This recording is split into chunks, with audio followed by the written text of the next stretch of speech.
Hey, all you awesome, wonderful people. How are you? So, I finally did it. I've been talking about it for so long, and I finally solved my window problem. Now, all my long-term viewers know how much I hate windows in RVs. RVs are not designed to live in full-time, as we all know. They're designed for generally, not always, but generally, the retired couples who just want to hop in their RVs with the giant panoramic windows and travel down the highway and go to their favorite RV park and plug them in. So they can sit inside and play cards and look out those giant windows. I mean, that's what it's all about. But if you notice, most homemade RVs have little or no windows, and if they do have windows, they're usually quite small. Now, one thing that always bugged me is that you could have a great RV, like they always like to brag about all the insulation and the strong, framing or whatever it is, any special features of your RV. It's like, hey, look, guys, we have this awesome RV you should buy, and it's so well built, and it has really thick insulation. It's winterized, and all this and that. But you know what? We're gonna cut giant, massive holes in almost the entire wall and stick a piece of glass in there. It kind of negates the whole purpose. And windows are the biggest source of heat loss in the winter, of heat gain in the summer, and they're a huge security risk. Not just from thugs. That's a possibility depending where you live or where you travel to, where you might park one night. Some crackhead wants to break in. It's just one little stone or a spark plug away from your entire wall disappearing in your house. And if you're living in it, it's very important. Now, a lot of RVs have windows all around the bedrooms, and it drives me nuts. I mean, I can maybe deal with the big windows in the living area, but why all around where you're sleeping? I don't want to be sleeping next to a piece of glass. Even double pane, it doesn't matter. It can still be smashed really easily. And although I've never had a window smashed on a vehicle, it happens all the time in all major cities. I did meet a guy, and his RV, one of his large RV windows like this, got smashed by a flying tree branch in a windstorm. I mean, it's just ridiculous. It's such a vulnerability. I think the windows are the biggest, weakest link in an RV. And I've said this so many times on my channel. I said it with my last motorhome, which you guys saw on YouTube. I wanted to do something about the security risk of having glass all around you when you're living in a motorhome. I mean, it's a security risk no matter where you live. It doesn't matter if it's a house or an apartment and whatnot. But it doesn't give me comfort to know that I'm sleeping here on my bed and there's a giant 5-foot wide piece of glass right next to me. All right, one rock, one branch, one douchebag trying to break in. There's all these possibilities, and you're screwed. What are you going to do in the middle of the night? What if it's a storm? What if it's winter? All right, so it drives me nuts. I've looked into the cost of filling in the entire hole of the giant windows, and then putting wood inside and fiberglassing it over, and it's very expensive. We're talking thousands of dollars to do something like that. I have met other RVers, lots of other RVers, who have done all sorts of things, like put metal bars on the inside of their windows. One guy even had stainless steel perforated metal inserts that go over the inside of his windows. So if anyone smashes the glass, they still can't get inside. But he still gets a bit of light through the little perforated holes.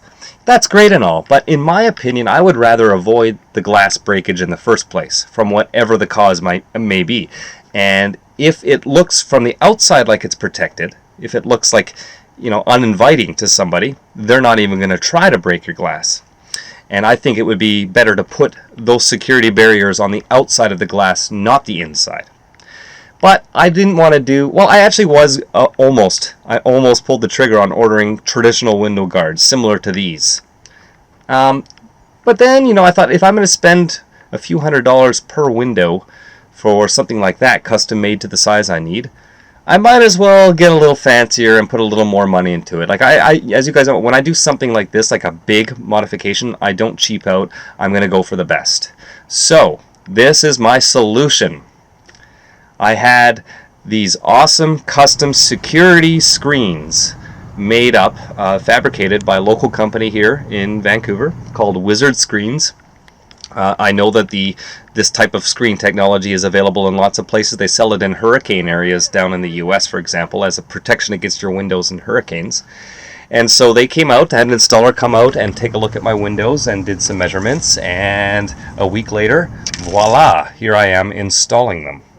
It was a very painless install, aside from me making I made a mistake of using slightly bigger screw heads than I should have before the frames got snapped in over the edges of the windows. But we managed to, my friend and I managed to get around that by changing the screw heads a little bit and doing a little tiny bit of grinding work on the frame to make it snap in properly. But anyways, at the end of the day, it's all done, and it didn't take very much time at all.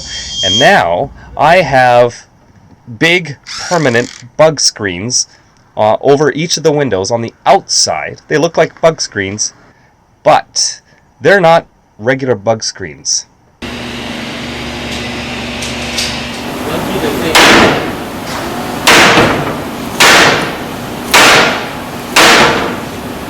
In the middle.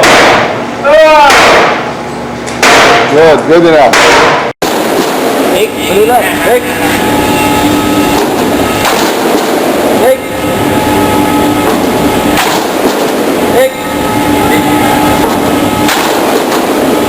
Yeah, that's right.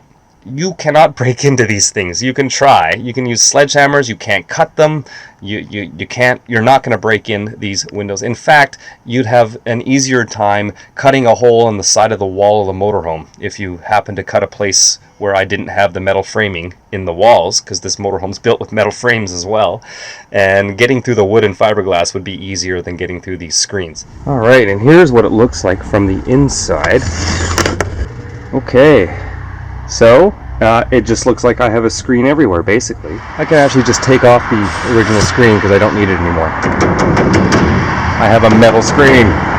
That's so awesome. Now the cat can scratch all she wants. She can even climb on the screens, and it doesn't make any difference. Quite often there'll be a fly in here or something. She tries to get it off the screens, and I get worried she's going to eventually rip through the screens. But now you can do whatever you want. You can't get out, people can't get in, and you'll have lots of ventilation. Yeah. Pretty cool. This is awesome. It now feels like I don't even have a window here, even though there is a window here.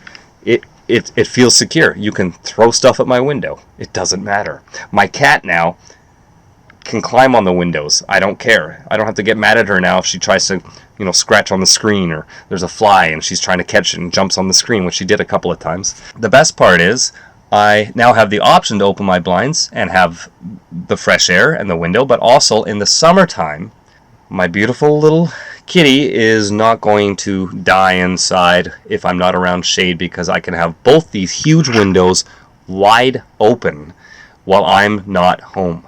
This is what I've been talking about. Now she has fresh ventilation from both windows. Nobody can break in. She can't get out. And with the fantastic fan on the ceiling, it's going to circulate the air in here like crazy. It's going to be awesome. I can now drive with the windows wide open. I don't have to worry about the cat in the back hopping out or the screen falling off or anything like that. In fact, I can take the original screens right off now because I don't need them. These screens are also bug screens. They're security screens. They're bug screens. They cut the UV rays from the sun down by about 60%, so I'm still getting a nice cooler shade inside, kind of like window tint. And I get fresh air. I mean, you can't go wrong. It's a great investment. Yes, they did cost more than traditional window guards would have cost. Let's just say a few $100s or more each window. But well worth it, because security is priceless. Now, my entry door has 2 deadbolts on it. It's very secure.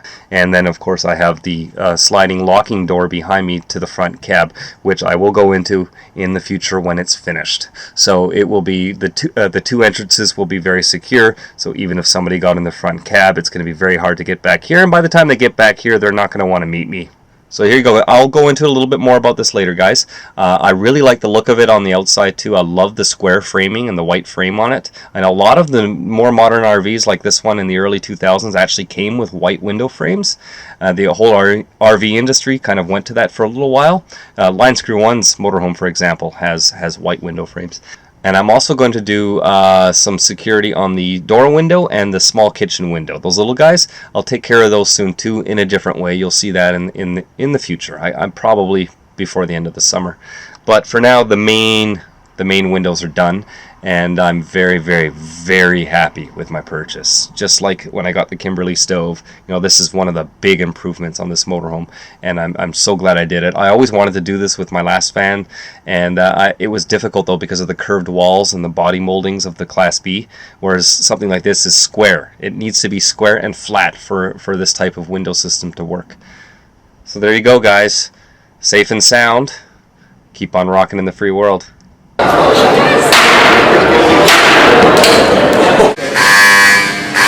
Wizard security screens.